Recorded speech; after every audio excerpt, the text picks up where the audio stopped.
Malappuram വളാഞ്ചേരിയിൽ mobile കട കുത്തിത്തുറന്ന് മോഷണം. സംഭവത്തിൽ ഒരാൾ കസ്റ്റഡിയിലായി.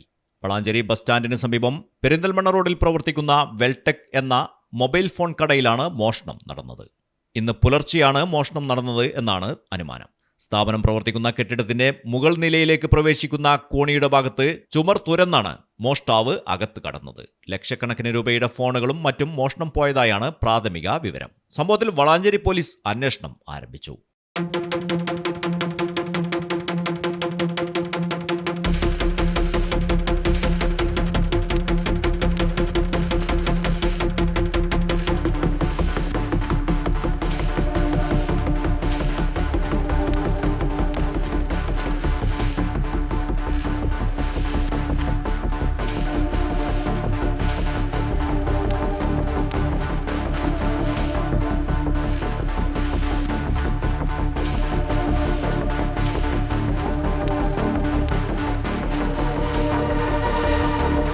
ഇതുമായി ബന്ധപ്പെട്ട് ഒരാളെ കസ്റ്റഡിയിലെടുത്തു. ചോദ്യം ചെയ്തു വരികയാണ്.